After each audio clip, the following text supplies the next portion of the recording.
Hey everybody, it's Jason Blaha here. You guys know what time it is. It's time for a client lesson update, which is for many of you the favorite segment that I run. A lot of people have said they really appreciate these videos. So please remember to click like down below if you enjoy these. And I want to talk about something a little different than the last update. Last update I talked about some clients not believing that people can gain muscle at all in moderate volume because they aren't always familiar with the research, the studies, things like that.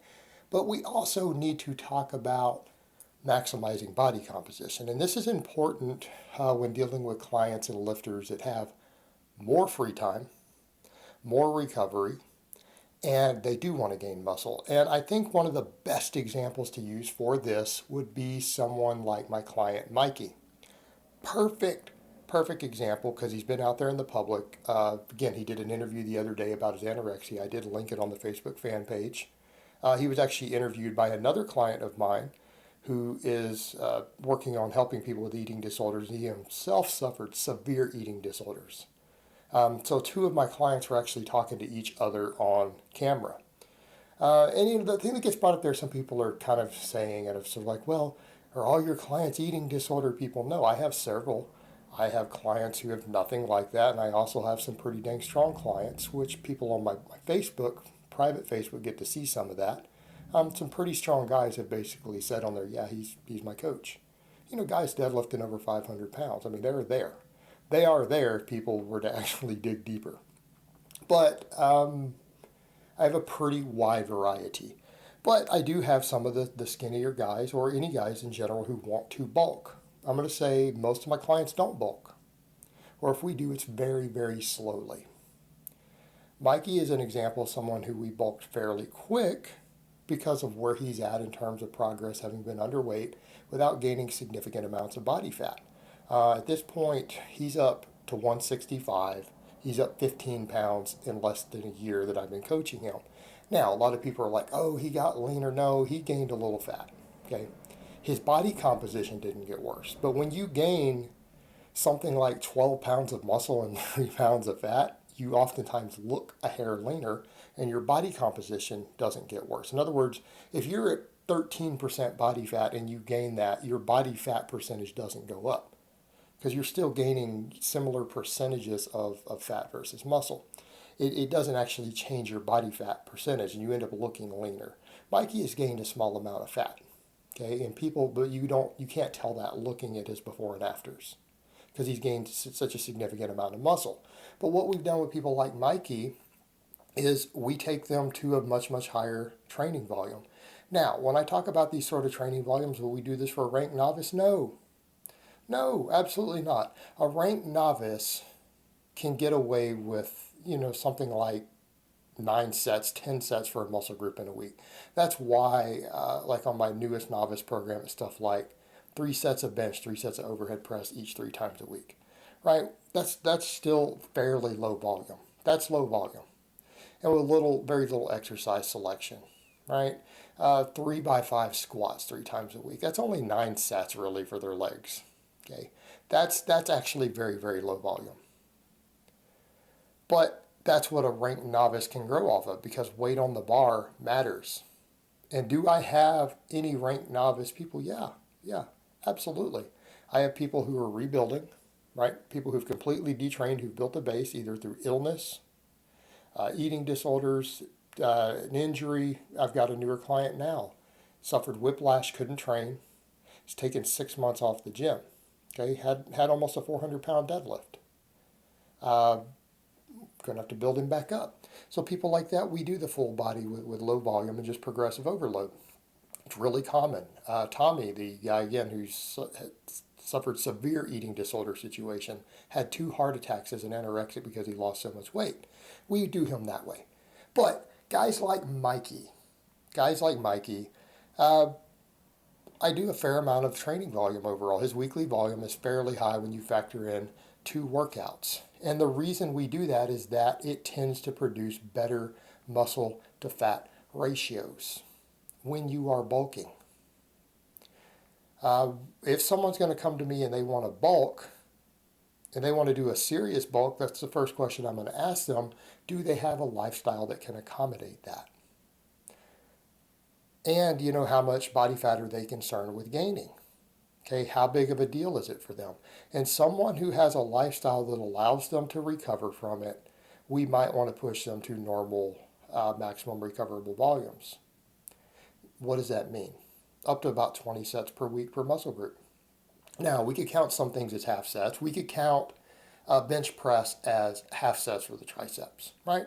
Half set for the tricep. Overhead press might be a half set for triceps. It would be a full delt exercise.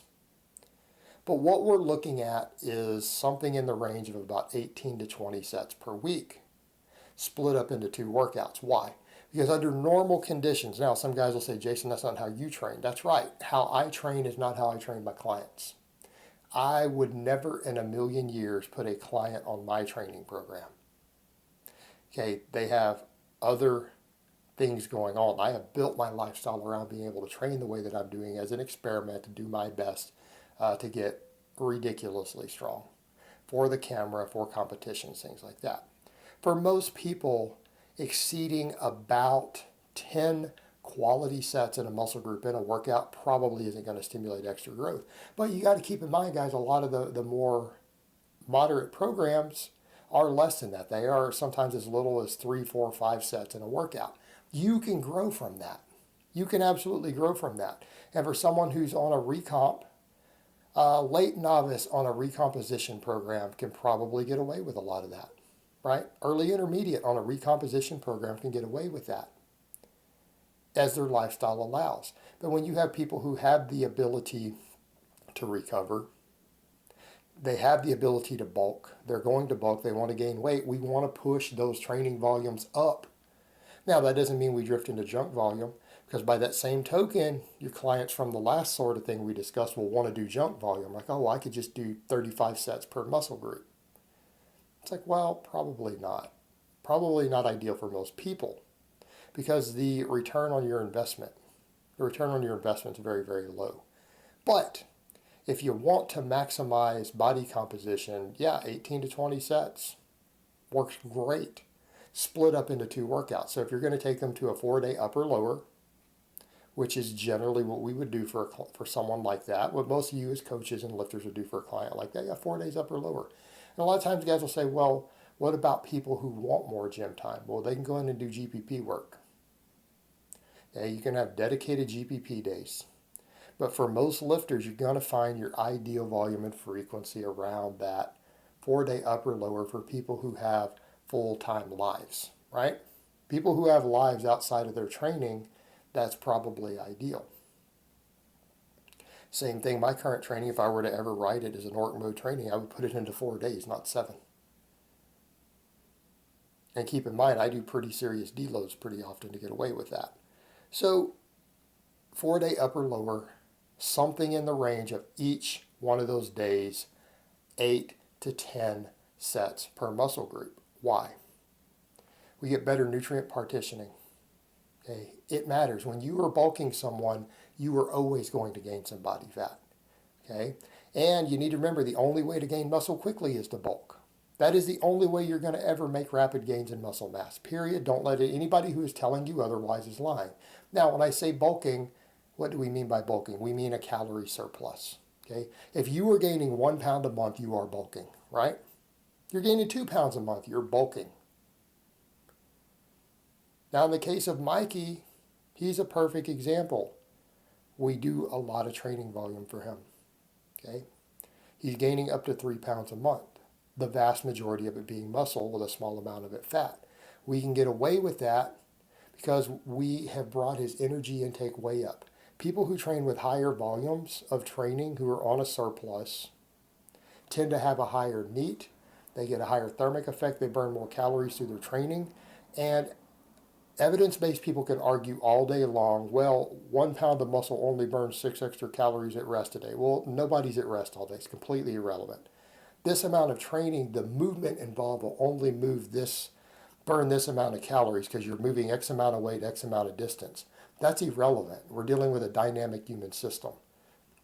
If you come in and do 5 sets of 10 on a barbell exercise, okay, your heart rate's going to go up, your breathing is going to go up, your caloric burn is going to go up. You're going to be burning as much calories as if you were doing HIIT cardio at that point. A 5x10 glute bridge or a 5x10 overhead press is going to burn as much calories as if you were doing moderate intensity cardio. Okay, it burns more calories than the weight moved.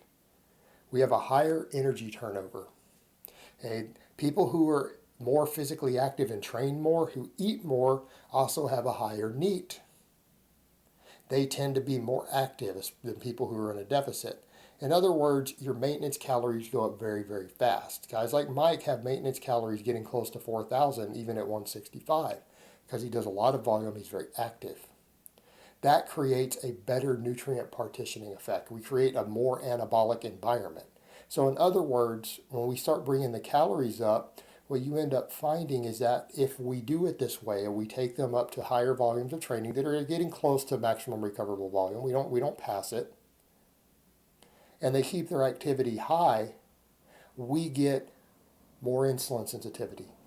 Okay? We get a larger anabolic effect from the food intake. In other words, 4,000 calories is more anabolic than 3,000 calories no matter what else is happening. Period. Full stop. Now, the amount of calorie surplus that doesn't get burned off as thermic effect, doesn't get used for building muscle or recovery, anything else, it does turn into fat. But the situation you get with the guys like this who have, again, a larger thermic effect from training, higher protein, all of these things, they tend to burn off more of the surplus through those other mechanisms. So the net result tends to be gains that look a lot leaner. You get a better muscle to fat ratio if you train more and eat more. And that's just how it is. And I know that watching my other clients. I have other clients whose lifestyles do not allow for them to do this. And I can tell you, we don't get the same results. We don't get the same results. They do what they're able. They can get into the gym 4 days a week, but they're sedentary due to their actual careers. They're very sedentary. Okay, and then they have to have their family times, relationship times, things like that. All right, it tends to bring their activity down low. And when you get someone whose TDE is 2,500, who's still training 4 days a week, who is still getting very, very strong, we don't get the same phenomenal body composition results. And that's okay because their lifestyle may not allow for it. And those people have to go on more dedicated cuts and things more often. They tend to carry a little more body fat, and that's just been my experience working with my own clients. They're still getting results. They just don't get the body composition results that someone like Mike gets in the same time windows. We do what we have to do with them. All right, guys, but that's really all I have to say on that today. I hope it's been informative, and I will talk to you guys next time.